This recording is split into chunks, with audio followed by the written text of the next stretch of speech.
All right, so in the last screencast, we talked about creating and sharing folders with one another. In this screencast, we're going to talk about organizing folders and organizing student folders so that we can create portfolios and documentation of what our students are going through in the writing process.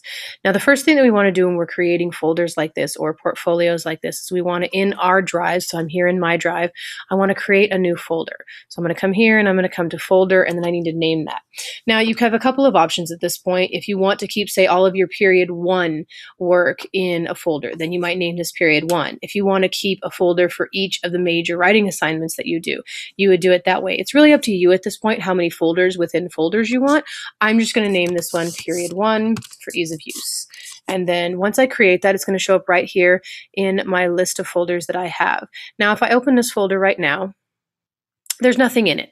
I actually have to drag and drop folders into that, or drag and drop documents into that.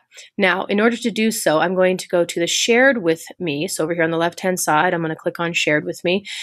And I actually already had 3 individuals share a folder with me. So I had Sarah and Lori and Lisa all share a folder with me. And if I open up these folders, I can actually see the documents within these folders that they have shared with me. So once I go there, what I'm going to do is I'm actually, again, going to just drag and drop these folders over into the period 1 bin that I've already created. So I would take Sarah's folder and I'm going to come over here. I'm going to hover over my drive. It's going to bring the drop down, and then I'm going to drop it right here into period 1. I'm going to do the same thing with Lori's. And then I'm going to do the exact same thing with Lisa. Now, the great thing about creating folders is that I don't have to share every single document with another person anymore. What I can do is I can either work on or create documents, and then all I have to do is take them, drag them, drop them into a folder that's already been shared, and it will automatically share that document and every document I put into the folder with the individuals that that folder is shared with. So all these documents inside here, these 3 for Sarah, are already shared with me simply because they're in the folder. Same thing if I look at Lori. Same thing if I look at Lisa's. Now, when I come back to my drive, I am then going to come into my period 1 folder, open that up, and you see here that I have 3 sections or 3 folders that have been shared with me, which also have documentation within them. Now, what you technically could do is you could have each student create a folder, and then within that, you could have them actually create a folder for every assignment that they complete for you that you're keeping in this portfolio. So this really is just an organizational tool for you. However organized or however scaffolded you want to make this is how you would do this. And so it really just depends on kind of your teaching and organization style. So say this is all part of one writing process, I could within this folder create another folder. So maybe I'm doing writing 1. So say this is the first writing of the year, and I create this folder.